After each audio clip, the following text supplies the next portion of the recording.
Danas pričamo o filmu Dara iz Jasenovca, govorimo o glumi, ljubavi i kulturi sjećanja. Sa nama naravno Zlatan Vidović. Zlatane, dobrodošao u Kafić s Marijom. Hvala ti na pozivu, super sam, evo sa probe i hvala na kafi. Nema na čemu. Inače, ovo su daske koje nekom sigurno život znači. A na ovim daskama sam ja igrala jednu potpuno sporednu, jako malu, ali također beznačajnu ulogu. Da li je istina da za glumca ne postoji mala uloga? Ne postoji beznačajna? Jeste. Ja mislim da, kako da kažem, u svakom poslu vratiti se onoliko koliko daješ. Tako da ne postoje male stvari. Postoji samo tvoj trud, zalaganje i onda se to negdje kroz neki tvoj trud vraća na isti način, ako ne i duplo više. Tako da mislim da ne postoje male stvari u životu, postoje samo značajne stvari, stvari koje nama znači i vrijede i stvari na koje mi ne obraćamo pažnju. Eto, to je to. Kaže redateljka Esma Sarić, kada ona ima castinge recimo za njene filmove, pojavi se neka sa savršenim nosem, ne valja, pojavi se neka druga sa super crtama lica, savršena, ne valja, i dođe neko sa krivim nosem i Esma bude u fazonu. Može. Šta je ono zapravo što glumac treba da ima i kako bi ti nama sad insajderski rekao kako zapravo izgledaju ti castinzi, jer si ti radio godinama casting za film Way of the Wind i šta si ti morao da radiš? Znači, kod Esme je nos u pitanju, a šta si ti morao? Pa ja mislim da je negdje najmjerodavnije, najpreciznije reći da je ono što glumac treba da ima je istina u tom trenutku koja se traži negdje od njega, istina i neka vjerodostojnost. I mislim da je to što se prepozna. Kamera veoma lako prepoznaje laž kao i scena i mislim da je istina negdje najbolji put i u životu i na sceni da se dođe do nekog rezultata. Tako da, a što se tiče castinga za Malikov film, znači The Way of the Wind, to je bilo zaista zanimljivo. To su bili castinzi bez teksta. To su bile improvizacije na zadatu temu, da ti dočaraš kako te boli nepravda u svijetu i onda sam imao zadatak tipa da ja svom plemenu koje je jedino preživjelo dam vjeru u život, da ćemo preživjeti, da ćemo opstati, da im pružim ljubav. Pa ne znam, to je išlo bez teksta i to je nekakav organski niz koji u tebi bude emocije koje ti negdje vizualizuješ i prebacuješ preko rampe, to jest na kameru. Tako da je bilo jako zanimljivo. To sam radio, prvo sam u Banja Luci radio taj cast, pa u Sarajevu, pa onda opet u Banja Luci. I onda kad sam dobio taj poziv za film, jednostavno nisam mogao da vjerujem da ću raditi kod reditelja kod kog su bukvalno radili sve hollywoodske zvijezde i kod kog ljudi glume negdje bez honorara. Negdje u Hollywoodu je stvar prestiža glumiti kod Terensa Malika u filmovima i eto, ja jedan dječak iz Gradiške sam imao tu priliku da radim sa njim i sa mnogim poznatim glumcima, Ben Kingsleya, Ralph Fiennesa nadalje.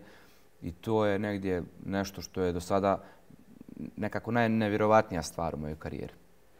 To je stvarno divno. Evo, dječak iz Gradiške, to me podsjetilo na ono kad si rekao da ti je najveći strah starost. Pa kao... Ja mislim da svim ljudima negdje najveći strah starost zato što je to neizvjesnost. A neizvjesnost je nešto što u današnje vrijeme pogotovo prisutno.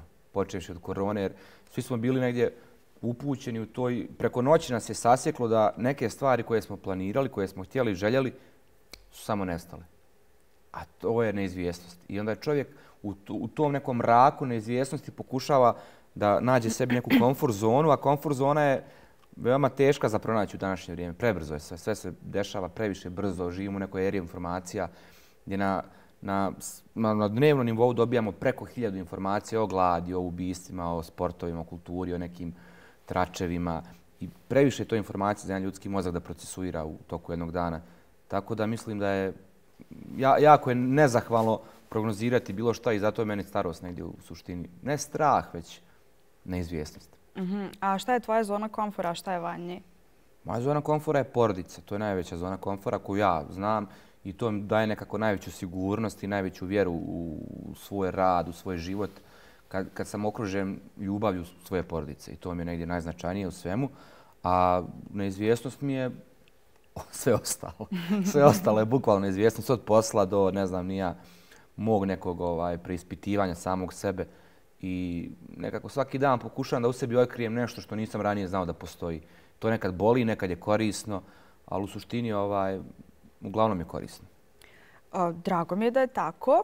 Evo imamo jednog slona u sobi, to je film Dara iz Jasenovca. Da li je preblago prikazan, da li je ovako, da li je onako? Mada moje pitanje bi glasilo, ima ona scena gdje je starac Vukašin zapravo ustaškim koljačima govori samo ti, sinko, radi svoj posao. A kada bi ta scena bila prikazana nekako onako kako se zaista desila, njemu bi bile odsječene uši, izvađene oči i tako dalje. A sve je to zaslužio samo zato što je ostao miran. To su neke istorijske činjenice, da kažemo. Šta bi se to desilo kada bi te stvari zapravo bile prikazane u filmu? I mislim da iz tog razloga zapravo ljudi smatraju da je film blago prikazan jer nema tih brutalnosti. Da li ti misliš da je film blago prikazan, ali ne kao glumac, nego kao ti lično, kao Zlatan Vidović, kao publika i tako dalje? Pa ne znam, ja sam davno gledao gledao sam jedan ruski film, Idi smotri se zove film, idi pogledaj. Hoću. Glavnu ulogu igra dječak, malo stariji od Bilje koja je gradaru. I kraj njega su stvarno pucali bojevim mecima. To je jedan sjajan film, sjajan o ukrajinskim zločinima u Drugom svjetskom ratu i njemačkim zločinima. I taj momak je, dečko, poslije tog filma morao da ide na psihozu, kako se zove, uspavljivali su ga da bi mu izbili te traume. Znači bio je pod teškim traumama jer je tu bilo toliko naturalizma u tom filmu da je on čitav život poslije toga patio od tih posljedica tog snimanja. I jako je teško naći mjeru u filmskom izrazu, umjetničkom izrazu i u izrazu pravog života.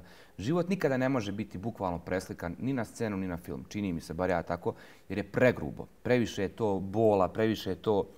Onda dobijamo jednu vrstu snafa ako preslikavamo sve. Jer da smo mi u tom filmu prikazali, da se reditelj odlučio da prikazuje odsjecanje ušiju, vađenje grkljana, ne znam, organa, klanje djece, to niko ne bi izdržao ni 15 minuta da gleda. Mislim da film mora imati jednu formu koja je gledljiva na kraju krajeva. I mislim da je u Darin pogođena ta forma i pogođena je ta mjera zločina i strahota. Svi znamo šta je tu bilo. Jednostavno, ne moramo neke stvari crtati da bi mi znali šta je to. Da. Mislim da je to pleonazam u suštini, da mi sad prikazujemo neke stvari da bi mi kao vidjeli to, a u suštini mi to u mozgu znamo. Mi svi znamo na samu riječ Jasenovca, mi imamo asocijaciju šta je to. Znači, ne treba nam slika, dovoljna je riječ, dovoljna je pomisao na to da bi mi poimali sve te užase koji se tu dešavali. Da, a zašto ljudi porede Daru iz Jasenovca i Quo Vadis Aida? Jer su to dva filma po mene apsolutno neuporediva, ne zato što je jedan bolji od drugog, nego kako po zdravorazumnim osnovama porediti ta dva filma? Po nacionalističkim. To je jednostavno, to je neki, kako da kažem, odbrambeni mehanizam ili šta već. I ljudi pokušavaju ta dva filma da stave u istu fioku koja jednostavno ne postoji ista fioka za dva filma. Osim što su film, to im je jedino zajedničko. Jedino to je još nešto glumci glume, reditelj režira, scenarista piše i to je to. Ta dva filma, ja nisam gledao Quo Vadis Aidu, pogledat ću prvom prilikom kad naiđem na taj film. Nisam uspio da ga nađem, morat ću. I meni je u suštini jako drago da je taj film nominovan za Oscara, jer to su ljudi koje ja poznajem dosta ljudi koji su radili taj film, lično ih poznajem i to su mi kolege. I mislim da je hrabrost u suštini izaći sa bilo čim što nekog boli. Svako treba da govori o svojim ranama. To je negdje suštinski najbitnije, jer dok god guramo stvari pod tepih, dok god ih sakrivamo, sve će više da nas bole. I kad ta će to da pukne kao čir, a kad pukne čir, onda je kasno, onda krvi curi i gotovo je. A dok govorimo o tome, dok zdravorazumski komentarišemo, dok pričamo, dok držimo debate o tome, to je dobro. To je dobar način za ozdravljenje. A ćutanje nije dobar način, istina je na jedini način. Da, ali postoje kritike filma koje su valjda napisane od strane filmskih kritičara i oni su prosto politizovali taj film. Šta ti misliš o toj politizaciji? Da li su to sad filmski kritičari ili su to politički kritičari? Ne, pa to je politički.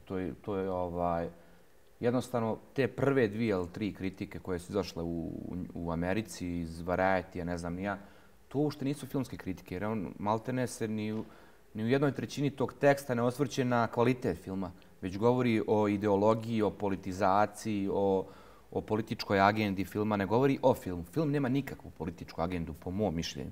Film ima misiju da prikaže zločine koje se dešavale u najstrašnijim logorima u 20. vijeku. Da, koji su de facto desili. Strašnije nije postojalo. To su bili jedini logori koji su bili logori za djecu. Da. Znači, meni je to neshvatljivo. Ja kad sam radio taj film, kad sam kad sam čitao scenariju, kad sam ulazio u lik, kad sam ga gradio, meni je i dan danas neshvatljivo šta se desi u ljudskom mozgu. Da zakolješ dijete. To su stvari koje meni kao čovjeku, meni kao ocu, to je nepojmljivo, to je za mene science fiction. A to se desilo. I ima super, mislim super, nije super, već kad su oslobodili Auschwitz, ljudi koji su ušli u Auschwitz našli su na zidu natpisano, ne znam da li noktom, da li ne znam nija čime, natpis od jednog od tih zatvorenika koji su bili tu, sve je moguće. To je najstrašnija stvar koju neko mogao da napiše. Sad zamislite te ljude koji su gledali ono što su do juče mislili da je, ne da je nemoguće, već da ne postoji u teoriji. Oni su to vidjeli svojim očima. I to je znači, sve je moguće. To je tuga. To je bolna istina koja mora da se kaže. Jednostavno mora, bar ja mislim. Da, mislim da je mnogima od nas to bukvalno nepojmljivo. Kao, okej, pričamo o tome da postoji taj natpis, sve je moguće, ali ja ne mogu to percipirati, ne možeš li ti. Ne možemo, mi ne živimo jednostavno u tom svijetu i hvala Bogu da ne živimo. Mi živimo u nekoj svojoj zoni komforan, lijepo nam je, radimo posao. I ja samo molim Bogu da moje dijete ne dočeka rat kao što sam ga ja doživio kad sam bio mali, da više ne prolazi kroz te strahote. Jer mi negdje ovdje imamo taj neki cirkularni princip da se svakih 50 godina recimo dešavaju iste gluposti. Ratovi, bratoubilački, pokrenuti mržnjom, ideologijom, nacionalizmom, nekim stvarima koje tebe uopšte kao čovjeka ne treba da određuju. Tebe kao čovjeka treba da određuje karakter, a ne nacionalnost. Ja nisam birao da se rodim ovdje. Ja se rodio ovdje igrom slučaja. Ja sam mogao se roditi u Gvatemali, u Bocvani, u obali Slonovače, nebitno. Ali to ne bi značilo da sam ja bolji ili lošiji čovjek. Ovo što ja nosim u sebi, to znači da li sam bolji ili lošiji čovjek, moj karakter. I to je sve. Da, ovo sve ostalo je neka vrsta labela. Pa sve ostalo je sve što mi nosimo kao neki teret. I čim prije se oslobodimo tog tereta, bit će nam lakše u životu. Što je fiktivno zapravo. Pa jeste, tebi je to neko nametnuo. Mi smo to shvatili poprilično realno. Mi smo se poistovjetili sa tim. Pa zato što je to nekakvo naše uporište, ne znam ni ja. A sad ne možemo izaći iz toga jer bi onda bili bi malo licemjerni. Sve ljudima nametnuto, i granice, i pasoši, i podjele, ideološke, vjerske. Ja mislim, što bi rekao Lennon, da bi svijet bio mnogo srećniji da nema tih stvari. Ja se slažem s njim. Mislim, ja u suštini jesam pacifista po prirodi i onda mi je nevjerovatno da neko nekog ubija samo zato što se drugačije krsti. Ili odlazi u drugi kafić. Sad zamisli da smo kao super, ali ti ideš u ovaj kafić gdje se sluša tehno i ja tebe ubijem.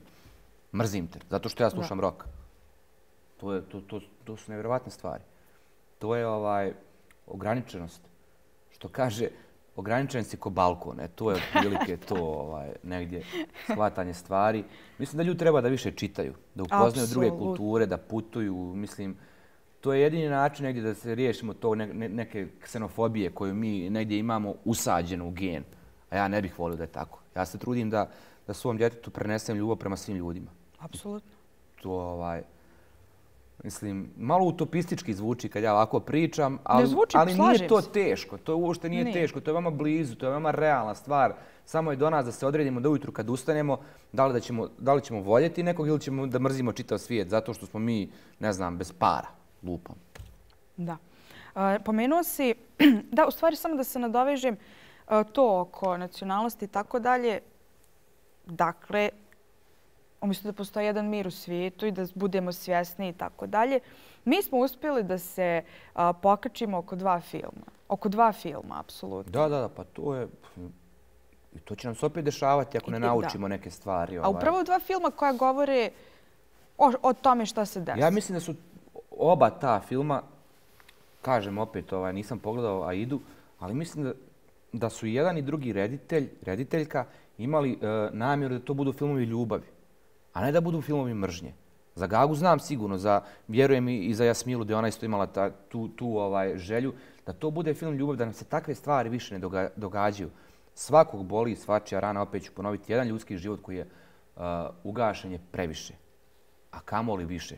Tako da mislim da moramo što prije nekako da se osvijestimo i da živimo jedni sa drugima u ljubavi, a ne u nekoj netrpeljivosti, zategnutosti, brojanju krvnih zrnaca, glupostima. Mislim da nam cilj treba da bude da idemo na more jednom godišnje na skijanje i da živimo tako lijepo, da pijemo neko kuvano vino, pivo sa prijateljima, da slušamo dobru muziku, gledamo dobre filmove, idemo u pozorište, volimo se. Mislim, to su sasvim jednostavne stvari. Sad kad ih ovako ja izgovaram, baš izgledaju jednostavne i blizu. A nekako mi se uvijek ograničimo na to da gledamo ko je iz čijeg tabora. Da, apsolutno nonsens. Samo bih voljela nekako da naglasim što se ovog filma tiče. Kaže, ima rečenica, mi u ovom filmu nismo htjeli da osudimo Hrvate kao naciju, već ustaštvo kao ideologiju, kao pokret. Da. To je jako bitno samo da napomenem. Ja mislim da je to jasno i klincima od 7 godina. Ne možeš ti identifikovati jedan narod sa jednim pokretom, kako da kažem. Ne može čitav... To je kao da sad srpski narod identifikuješ sa Šešeljem. Lupam. Ne možeš. Jednostavno postoje pravci, ideologije iza kojih se neki sklanjaju zbog svojih slabosti, zbog svojih frustracija, kompleksa, nebitno. Ja mislim da je fašizam, da je to grupa ljudi koji su imali ogromne komplekse i okupili su se tu i kao, sad ćemo mi ove vamo da guramo, zato što smo mi puni naših kompleksa i neostvarenosti. Počevši od Hitlera pa nadalje. To su sve isfrustrirane budale. Ne postoji drugi izraz. Ja ne mogu da budem blaži. To su ljudi koji su od ranog djetinjstva, kojima su nekako urušene neke ideologije i koji su puni kompleksa i onda su to pokušavali da liječe tako što su uništavali druge ljude koji su bolji od njih. Ili jednaki sa njima, ili loši, nebitno. Ali ne možeš da uništavaš nekoga samo zato što je drugačiji. To su oni ljudi koji su poslije fudbala nosili loptu kući, a nisu htjeli da ostaje drugarima da se igraju sa njom. To su takvi ljudi, bukvalno. Da. Pomenuo si građenje likova, odnosno rekao si kada ulazim u lik, kada gradim lik. Kako gradiš lik? Pošto sam pitala jednog gosta kako stvarno gradi likove u knjizi, a kako ti sad ulaziš u te likove koje je neko napisao? Ti postaješ zapravo. Pa moraš da čeprkaš po sebi. Moraš da otkrivaš o sebi neke tajne. Možeš primjer da nam daš? Kako si ušao u lik Ahmeda Nurudina? Znači, praktično. Teško, jako teško. To mi je najteži lik s kojim sam se dosta susreo. Mislio sam, tipa kad sam igrao Raskolnikova, mislio sam to je to, od toga nema ništa teže. I onda me zovu nakon godinu dana da igram Nurudina. I tek taj, pošto je on mnogo zreliji recimo od Raskolnikova. Raskolnikov je čovjek koji je pokrenut nekakvom emocijom i zaluđenošću i teorijom, a ovo je čovjek kojemu se čitav svijet sruši i sve u što je on vjerovao preko noći mu se sruši po tim nekim zemaljskim zakonima. A on je vjerovao u Božje zakone. I sad ne može da se odredi ta dualnost njegova da li je pravi put Božji i ako jeste, ko su ljudi koji tumače Božji zakon? Ko su ljudi koje mi postavljamo da oni tumače nešto što mi nismo dobili verifikaciju da je baš to, već oni nama to preslikavaju. I bilo je jako teško.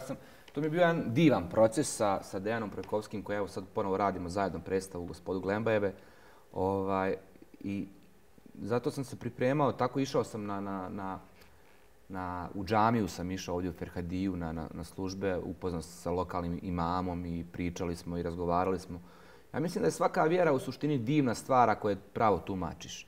I mislim da je i hrišćanstvo, i islam, i budizam, kad bi uzimali ono najljepše što je napisano u tim knjigama, a napisano je mnogo lijepih stvari, da bi nam svima bilo bolje. Ali ljudi nekako tu ljubav koja je napisana u tim knjigama i te zakone prisvajaju sebi i pokušavaju nekako da se sebično koriste s njima. I da mi negdje shvatimo da su oni ti kojima je Bog dao jednostavno da nama komanduju. A nije tako. Mislim da svi imamo podjednako pravo na ovu zemlju, na ovu vodu.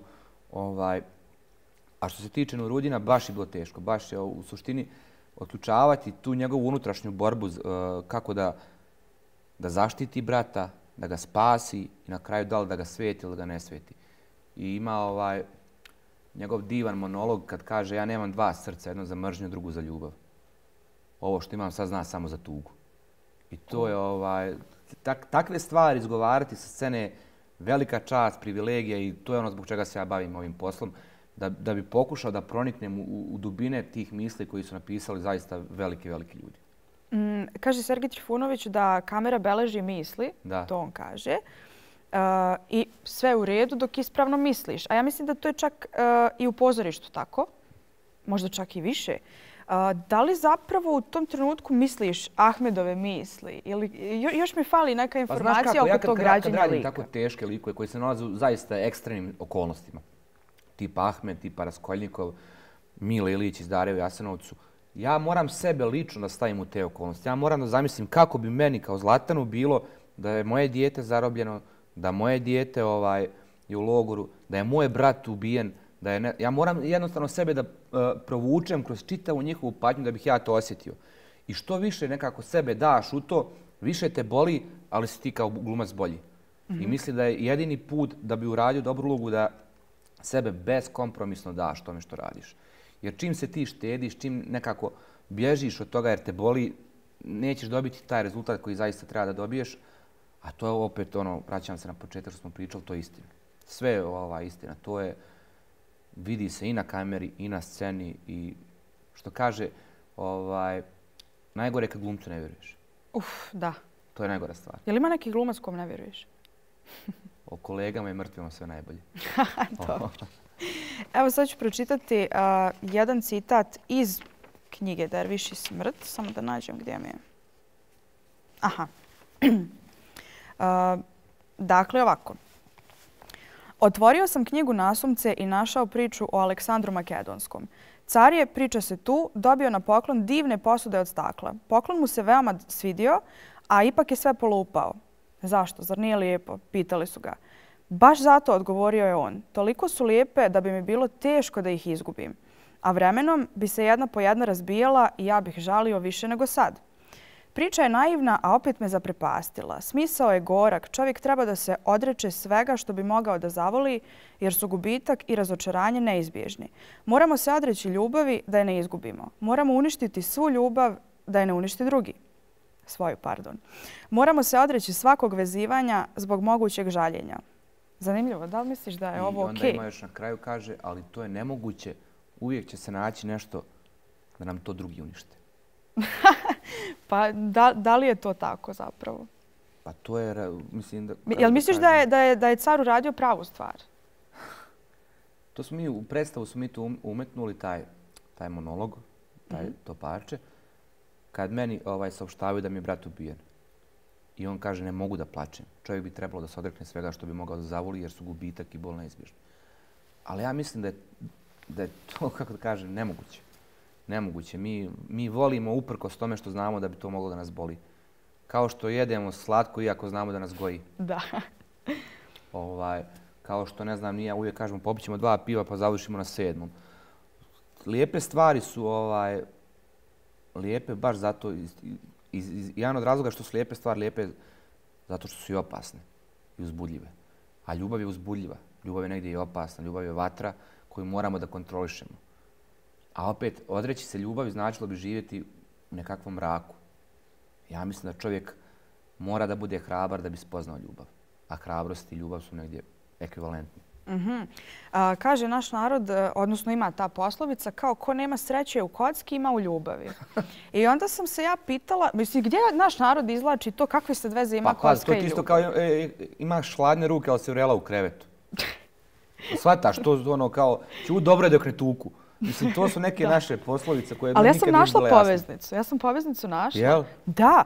Pa ti u ljubavi imaš iste stvari kao u kocki. Imaš blef, imaš all in, imaš draw, imaš check. Dobro. Draw ti je kad čekaš bolju kartu. Znam poker. Da. Upoznat sam. Tako da, kako se ti kockaš? Pa ja nisam kockar, to je porok koji me zaobišao. Mislim, to je kao metaforički, kakav si u ljubavi. Da. Nisam prepoznao simbole o kojima govoriš. Pa ne znam, ja sam čovjek koji je poprilično otvoren. I kako da kažem, nisam zatvoren tip. Jako sam, pa ne mogu reći hrabar, možda sam i glup, možda sam lud. Ne znam ni ja u stvari šta je odrednica mog karaktera, ali trudim se da budem iskren prema sebi i prema ljudima s kojima sam okružen. Baš se trudim nekako. Nekad mrzim kad sebe uhvatim u tome da sam nešto prećutao ili da nešto nisam uradio kako treba zbog svog kukavičluka. A desi mi se često i zato volim glumu, zato što na sceni ponekad imam veću hrabrost nego u životu. To mi je jako zanimljivo kad tumačim likove koji su hrabri, koji su beskompromisni. Ja pokušavam to sebi negdje da implementiram kod sebe. Naučiš uvijek nešto. Gluma je isto super stvar zato što čitaš nove stvari, učiš, otkrivaš, poznaješ nove ljude i mislim da sam mnogo negdje nadogradio sebe kao čovjek kad sam počeo da se bavim ovim sportom. Rekao si da nisam glumac, bio bih automehaničar. Da. Kako, otkud? Pa ne znam, ja sam Otkud završio u tu glumi? srednju automehaničarsku, to mi je bilo zanimljivo. Bio sam u razredu s 33 muškarca. Nešto kao zatvora, da. Bilo je jako zanimljivo. I ne znam, kao klinac sam se bavio dugo i sportu. Trenirao sam fudbal 10 godina. Volim timski rad. Gluma je isto timski rad, isto kao fudbal. Moraš da imaš napadača, golmana dobrog, odbrambenog igrača, vezni red, trenera. Reditelj je trener. Tako da mislim da volim da gradim sa ljudima nešto lijepo. Recimo, sad evo uzmem ovaj tekst koji sam ja sad došao sa probe, to je slovo na papiru. A za mjesec i pol dana ti ćeš doći da me gledaš i ja ću biti živ čovjek na sceni s ovim tekstom. To je magija, to je alkemija. I to je nevjerojatna stvar kad ti od slova na papiru napraviš život i taj neko u publici koji gleda to osjeti. To su prekrasne stvari. Apsolutno, slažem se sa time. Idu sad blic pitanja. Au. A nisu strašne. Da, ne ili možda? Koji su odgovori? Pa, evo ovako. Ajde. Derviš i smrt ili Sinovi umiru prvi?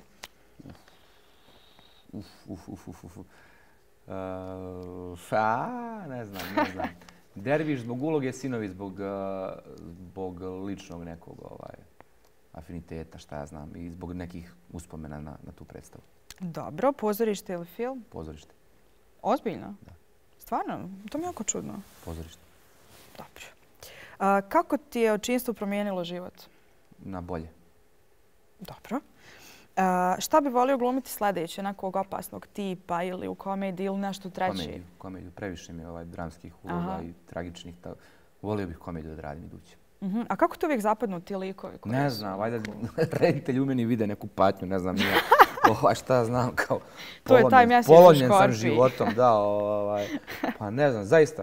Ja sam 3 godine, recimo, radio Raskoljnikova, pa sam radio Daru, pa kod Malika isto tešku ulogu, tragičnu, pa sam radio Nurudina, pa Dučića, pa sam snimao pevačicu, isto igram jednog lika koji je polomljen od života, razbijen. Tako da ne znam, zaista u posljednje vrijeme mnogo teških uloga kači. I ostavi to negdje malo i danka na čovjeku. Uzmi danka. Šta je najbolje što si naučio iz knjiga? Ljubav, plemenitost, davanje. Šta je najvažnije u ljubavi? Davanje. Davanje, bukvalno, zato što život nam vraća samo ono što mi drugima dajemo, što bi rekao naš čuveni Nobelovac Ivo Andrić, ili tako da. Mislim da je to živa istina. Jednostavno, koliko daš, toliko ti se vrati, drugačije ne ide. Da, a da li bi se složio sa time da je ljubav slobodna? Pa zavisi u kom smislu. Ako misliš na fizičko da li je slobodna, to ne znam. Ako misliš na prirodu i društvo, pa jeste, ljubav treba da bude slobodna. U smislu vjerovanja. U smislu da vjeruješ svom partneru, svom sinu, ćerci, sestri, bratu, ocu, majci. Moramo da vjerujemo jednim drugima da bi jednostavno iskusili pravu moć ljubavi. Jer ako ne vjerujemo, ako se sustežemo, nikad nećemo da je osjetimo. A sad si rekao sustežemo, ja bih da pravimo neku distinkciju između ljubavi i veza. Da li misliš da je veza možda pogrešan termin? Imaš vezu mrkve, vezu peršuna, vezu ovog, vezu onog. A recimo kad sam upoznala Isidoru Bjelicu, ona je išla bukvalno na detoks od ukućana. Jer neće da bude vezana za njih, nego hoće da ih voli slobodno. Šta misliš o tome? Da li kako percepiraš to? Je li veza ljubav ili... Pa mi smo odrasli u društvu u kome su nam nametnute nekakve ograničenja i okviri i mi pokušavamo da radimo u tim okvirima. A ponekad su ti okviri nisu dobri. Jednostavno te previše ograničavaju. Mislim da čovjek jednostavno mora prvo sebe da spozna, da nauči šta on želi da bi imao slobodu. Jer ako ti ne znaš šta želiš, ti ne možeš imati slobodu. Ti ćeš onda samo da brljaš, da hodaš, da udaraš glavom od zid. Ako si ti svjestan šta ti hoćeš, ti nećeš ni upasti u vezu koja tebe ograničava. Tako je. Ti moraš da znaš šta je tvoja sloboda, šta je tvoj poriv. Porivi su jako bitni jer porivi su nešto što nas često odvuče u pogrešne stvari. I onda kad ti taj poriv dobro kanališeš, on će te odvesti na dobru stranu. A ako ga ne kanališeš, vodi tu ambis. Mislim, svi smo svjedoci da na neki, kako da kažem, na instinkt, na prvu loptu često radimo pogrešne stvari. A opet na prvu loptu radimo najbolje stvari u životu. Kad kupuješ patike, vidiš ih na prvu, grabiš ih, kupiš ih i ćao. A ako se nečkaš tipa sat i po vremena, kupiš ih, onda te žuljaju. Tako da, ne znam, mislim da herc i racio moraju biti u dobroj simbiozi da bi čovjek bio srećan. Da moramo biti konektovan sa svojim višim ja ili sa čim god. Ja vjerujem u neko proviđenje. Jesi li spiritualan? Spiritualan. Vjerujem u višu silu. Eto, tako da kažem. Vjerujem u višu silu, vjerujem da postoji nešto što je možda, ne možda, što je nešto što je veće od nas. U smislu emocije, intelekta i dobrote. Nešto što je veće od nas. Također, evo, prije nego što postavim sljedeće pitanje koje je vezano baš za to veće od nas, da li misliš da slučajnosti postoje? Baš sad lik kojeg tumačim u predstavi sa kojoj smo počeli raditi danas, Leon Glembaj, on kaže da slučajnosti ne postoje. Da je sve onako kako treba da bude. Da se sve dešava s razlogom. Ja isto vjerujem u jednu misao koju govori Omer Paša Latas. Biće ono što biti mora, a ono što biti mora to i biva svuda pa i u Bosni. Tako da vjerujem da se stvari dešavaju s razlogom, eto da skratim. Da, pa ja sam recimo pitala jednog derviša kao da li postoje slučajnosti i on mi je samo kratko napisao ovako malim slovima slučaj i onda caps lock no, kao apsolutno ne. Ja isto mislim, sve se dešava s razlogom. To pitam baš zato što je slučajno u filmu Dara iz Jasenovca taj neki krst valjda ostao zalijepljen za tebe. Kako je to bilo? Kako on zapravo ostao u filmu? Eto, aj sad ti mene objasni. Znači, bukvalno smo trebali da tu scenu snimimo tako što me kolega pogodio u glavu s tim krstićem kojim ja njemu predajem i tu bi se završila scena. Međutim, on je me pogodio u prsa su bila znojava, šta li ja ne znam ni ja. I taj se krst zalijepio. Ja se okrenuo i dalje me kamera snimala, ja sam skapirao da se krstić zalijepio, uzeo sam ga i stavio sam ga u džep. I to je negdje na kraju bila ta neka slamka spasa za koju se moj lik držao. Vjera. Da. Vjera i to ga je negdje održalo u životu i to se sasvim slučajno desilo. A to se samo nametnulo u filmu kao baš ono što je sasvim slučajno. Znači, onda mene pogodio u glavu, ja s tim krstom poslije ne bi igrao. A ja sam igrao pola filma s tim krstićem. A ja sam baš zapamtila taj krst kao jedan jako bitan element filma. To je, meni se to prvi put u životu desilo da je tako, ajmo uslovno reći, čudo. A realno jeste čudo, znači da nešto što nije pisano, nije planirano, nije izrežirano, nije trebalo da bude tako se desilo. A to nije slučajnost. Da, apsolutno. Desilo se zato što je trebalo da se desi. I apsolutno jeste. I onda je na kraju ispalo fenomenalno. Jeste. Kakvu muziku slušaš? Pazi, ja sam odrastao, moj stari je muzičar, volimo da sviramo zajedno i da pjevamo. Ja sam odrastao u kući punoj ploča. Od Uriah Heepa, Pink Floyda, Beatlesa, Zeppelina. Ovo je predobro. Šta sam još slušao? Ray Charlesa, Miles Davisa, Coltrane-a. Znači, slušao sam raznoraznu muziku. Bob Dylana? Dylana, ali Pink Floyd mi recimo omiljena grupa. Pink Floyd od stranih i Doorsi. Volim blues, volim Delta blues. Volim u suštini svaki pravac muzike koji je kvalitetan. A Beatles ili Stones? Beatles. Mada kako sam stariji sve više cijenim Stonese. I nekako se divim to njihovoj i sve mi bolje leže njihove pjesme. Obično je obrnuto, zato što su Stonesi malo. Ne znam, ja kako sam stariji sve više uviđam njihovu veličinu. Pa nisam, kao klinac sam, bar kažem ti, odrastao imao sam 5 ili 6 ploča od Beatlesa od žutog albuma, bijelog albuma, žutog albuma, od bijelog albuma pa nadalje. I ne znam, zavolio sam tu njihovu melodiku, čak i taj neki popić koji je kasnije prerastao u ono što su radili na Sgt. Pepper's albumu, od te neke psihodelije, od šta ja znam. Volim recimo psihodeliju, rock kao pravac, to mi jako, zato mi je Pink Floyd recimo. Psihodelični rock? Pa recimo ono što radi Pink Floyd, to mi se najviše dopada. Jo, kako se zove ona Moon? Njihova, kako da kažem, forma od pjesama koje traju po 15 minuta, gdje ti čitav film sebi iskonstruišeš u glavi kroz njihovu pjesmu koja je u suštini 90% instrumental. I to mi se jako sviđa jer onda mogu da stvaram slike. Kao kad čitaš knjigu, ti već zamišljaš likove u glavi kako izgledaju. Tako mi je kod njihovih pjesama. Da li bi režirao recimo neku svoju predstavu? Ili imaš uopšte ideju za te neke likove? Ja sam režirao predstave. Ozbiljno, koju? Ja sam u Gradišci režirao Emigrante, režirao sam Ljubav predstavu i režirao sam Kumovanje ludom radovanje. 3 predstave sam režirao. A mislim, to si ti pisao? Scenarij? Ne, to su tekstovi koje sam ja našao, ali ja sam i dramatizovao. Ja sam malo to prepravljao, ubacivao u nekakav lokalni pravac, rukavac i to su jako uspješne. Čak i Ljubav u suštini kabaretska predstava sa pjevanjem, gdje glumci live pjevaju pjesme koje sam zajedno radio s jednim hip-hop sastavom iz Gradiške. Predobro, to mi se baš sviđa. Omiljeni film? Lovac na jelene od Majka Ćimina. To mi je omiljeni film. To je film negdje koji mene, to je prvi ozbiljan film koji sam pogledao kao klinac i dan danas mi je to film koji na mene najviše nekako utiče. Eto, ja to još nisam pogledala. Pa molim te pogledaj, to je najbolji antiratni film. Film koji govori o prijateljstvu, ljubavi, o besmislu rata i o žrtvi čovjeka za drugog čovjeka. Ja bih sad malo da pričamo o kulturi. Nešto smo mi sinoć imali neku porodičnu raspravu sad da li je kultura manje zastupljena sad ili je bila na vrhuncu ranije. Pa sam ja prokomentarisala zapravo kako je nekako za mene kultura bila na vrhuncu 90-ih.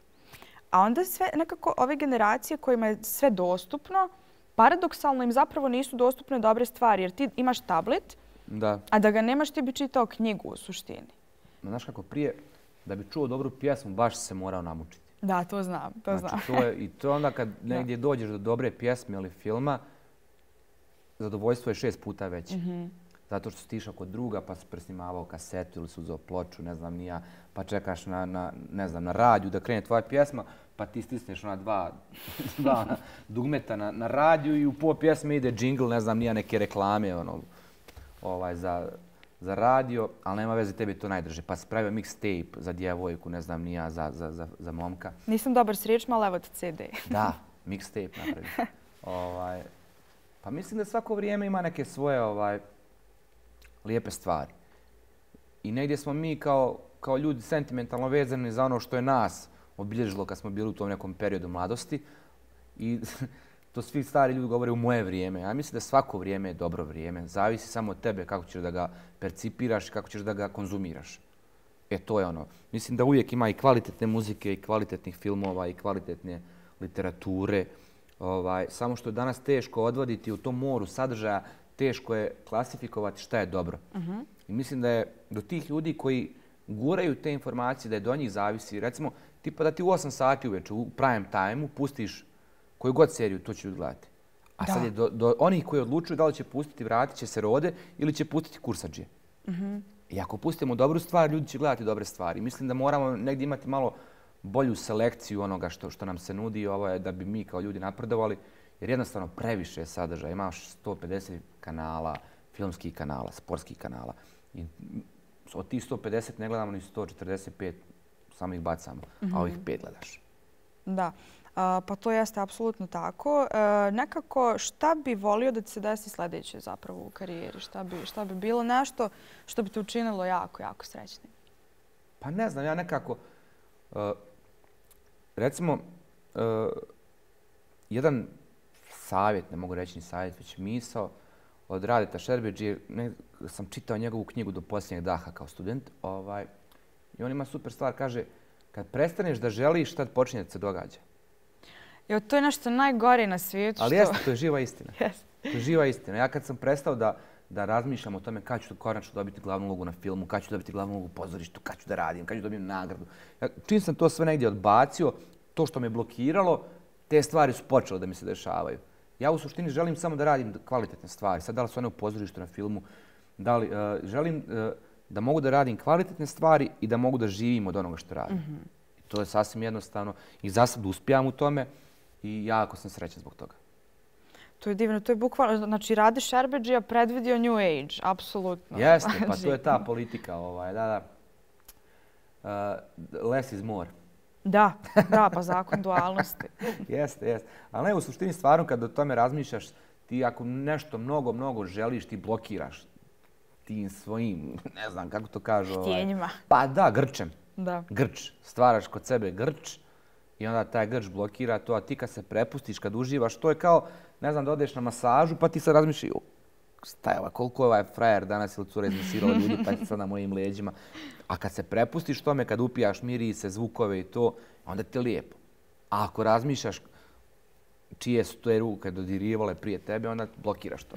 Mislim, kada da kažem, moraš da uživaš u trenutku, da živiš za taj trenutak koji je, u suštini, trenutak je sve. Sve što imamo je trenutak u suštini. Pa u suštini, život je trenutak, život je treptajalka. Znaš, ono kao, život je san, što bi rekao Lope de Vega.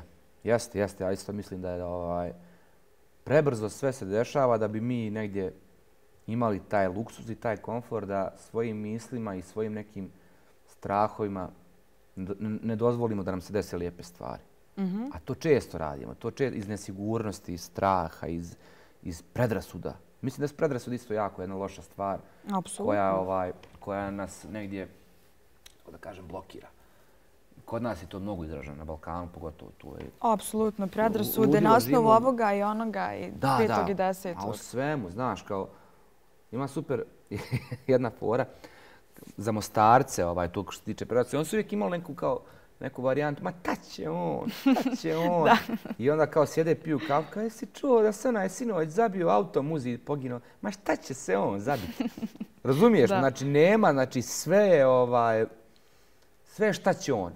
Kad neko uspije, znam ga ja kad je bio ovo lišni, nije znao ništa, žvaljo, ne znam ni ja, ga sad glumi neku facu. A niko ne vidi taj rad koji čovjeku zaista potreban da nešto stvari u životu. Ne postoji uspjeh preko noći. Da, ti si zapravo naradio, to je nešto što mi ne vidimo baš toliko, ali to je zapravo istina. Jeste, svako. Ja iza sebe imam preko 40 pozorišnih premijera. Možda i više. To je za čovjeka od 37 godina ogroman broj, kako da kažem. I svako. Što kaže Adrien Brody, njegov stari mu je rekao kao sine, za uspjeh preko noći ti je potrebno 17 godina. I onda on kaže, meni je trebalo 19. Znaš, svi vide pijanistu, a ne vide niko šta je taj čovjek prošao prije toga, koliko je muka prošao, koliko puta odbije na kastinzima, koliko puta su mu rekli da je loš, da ima velik nos, da ne znam ni ja, da ne zna da glumi, da je ovo. I onda vide pijanistu kao, a je dobro, kao, prokenjalo ga. Razumiješ? Mislim, to je ono, svi vide rezultat, a niko ne vide put do tog rezultata. Da, koji obično nije lak. On nije nikad lak. Za sve u životu. Ako želiš da uradiš pravu stvar, treba ti mnogo odricanja i mnogo truda. A misliš da ima sreće nekad? Pa ima do okolnosti. Kako kažem, da se nađeš u nekom tom pravom trenutku na pravom mjestu, što bi se reklo. Ali ni to nije slučajno. Ali to zaslužiš. Sve zaslužiš. U životu zaslužiš i dobre i loše stvari. Sve što se desi ti isto nije zaslužio. Kao karmički nekako. Pa moguće, da. Moguće. Mislim, ne znam karma baš kao karma per se, već nešto se desi, ne znam, tipa ako dobro kuvaš gulaš, ako ga stalno miješaš, neće zagoriti. A ako ga ne miješaš, zagori. Uvijek imam dobre krenuo. Metaforično. Da. Znači, ti si bukvalno pokrenuo pitanje energije, a ja sam te pitala da li si spiritualan. Pa vidiš da jesam. Nisi znao šta da mi kažeš. Kako me se pročitilo. Ne, pa jesam, vjerujem ja u nešto van materijalno. U nešto? Da, nešto postoji. Pa zato slušam taj psihodelični rok. Zato što je van materijalan. Zato što je nematerijalan? Pa da, zato što je duhovan. Da. Znaš, duhovne stvari su kad ih spoznaš jako lijepe. Apsolutno. Znači, djeluješ mi, to mi čak malo podsjeća na mene, ali djeluješ mi, znaš, kao imaš ljude koji žive u sadašnjem trenutku, ljude koji žive u prošlosti, ljudi koji žive u budućnosti. Da ti živiš u mjestu koje ne postoji zapravo. Tako mi je lakše, čovječe. Znaš, tako mi je lakše da se ne kontaminiram nekim stvarima da loše utiče na mene. Znaš, ti kad uzmeš sad da scrollam telefon, da čitam o glupostima, o koroni, o tome, o politici, ja nisam uzela vijesti, ne znam crvenim, koliko. plavim, ovim, onim, muslimanim, Hrvatima, Srbima. Mene to ništa, ja ne želim da to znam. Isto. Ja želim da znam da li je mom djetetu danas lijepo, odem gledam njen trening, kuvam ručak, zezam se, odem na roštilj sa drugarima, igram fudbala, odem na probu, odem na snimanje. To su stvari koje mene ispunjavaju, koje me čine srećnim i koje u meni provociraju to da ja kopam po sebi. A ove stvari koje čitam svakodnevno, stvari koje ne čitam, mene provociraju. One me samo kontaminiraju, one me otruju. A ja nešto što me truje ne želim da konzumiram. Ni lošu rakiju, ni loše vino, ni loše pivo. To me truje. Dobre stvari me hrane. Eto. Eto, Bože. Je li to kraj? Da. Zvonilo je. Evo nekako smo stigli pred sam kraj intervjua. Ja ću te sada zamoliti da mi nabrojiš 5 stvari na kojima si zahvalan. Porodica, zdravlje, mir. Porodica, zdravlje, mir. Zahvalan sam na umjetnosti i na literaturi. Možeš nastaviti ako imaš još. Mislim da je dosta. Pa ne znam, zahvalan sam, volim i sport. Zahvalan sam ljudima koji su izmislili sport, da je to jako lijepo. Zahvalan sam na prijateljima, na porodici, na miru, na zdravlju, na sreći. Sve ono što me okružuje i što je jako lijepo. I zahvalan sam svojim roditeljima što su me napravili. Hvala im do neba. Ovako savršeno. Hvala im do neba, baš su divni bili. Iako su bili mladi, ludi, nešto iz te njihove ludosti i ljubavi se rodilo. To je jako lijepa stvar kad se dijete ljubavi. Da, svakako. To je jako lijepa stvar. Ja sam nekako volim svoje roditelje baš zato što su oni iz ljubavi napravili mene i brate. To je super stvar. Kao što sam ja svoju ćerku napravio iz ljubavi. Znači sve je ljubav pokreće apsolutno sve. Pa ja mislim da je to negdje... Sve sadržano u ljubavi. Kako kažem, to zvuči poprilično, kad pričam, zvuči poprilično utopistički i površno i kao neki pamflet, ali nije. Nije pamflet, znaš, stvarno nije pamflet. Ti kad skontaš ljubav prema hrani, ljubav prema porodici, ljubav prema sportu, prema drugarima, sve te to pokreće. Apsolutno. Da nema toga, zbog čega da ustajem ujutro. Kao da vidim jel radi toplana. Kao da pipne radijator. Kao eto, super je. Samo još jedno pitanje palo mi je na pamet. Kad si pomenuo ljubav, znači postoji nešto što se apsolutno zove jedna ljubav prema poslu. To imam ja, a znam da imaš ti, možda čak više nego ja. Pa krećemo sad. Pa dobro, da se to. I onda se desio taj dan na plaži kad si ti zapravo čuo da si dobio... Da, vidiš, gdje si to iskopao? To je negdje govorio, jesam? Jesi. Da, pa to je nevjerojatno. Na moru smo bili, sam bio i bukvalno u pola sata. Prvo me zvala moja agentica iz Sarajeva, Anila, ona me zvala da sam dobio kod Terensa ulogu i nakon pola sata me zvao Vlado, direktor filma za Daru iz Jasenovca. Tako da je to... Pa onda daj rakiju, skoči u more. Da, taj dan je maglovit. Znači ti su skočio u more i negdje je nastao tsunami, bukvalno. Jeste, skočio sam poslije prve rakije i prve vijesti u more, pa sam se vratio, pa onda su me opet zvali, pa sam morao opet da popijem, pa da se vratim, da skočim. More je bilo poprilično toplo tog dana, a rakija hladna. To je najbolja kombinacija. I još ja mislim da je bila neka hobotnica, čini mi se, ili tako nešto. Nema šta. Nema greške, kako kažem, nema greške. Gdje ima ljubavi, nema greške. Imaš nešto da poručiš za kraj, nešto što bi volio da čuju, recimo, i mladi glumci, i mladi ljudi, nešto što bi im možda popravilo dan, popravilo život.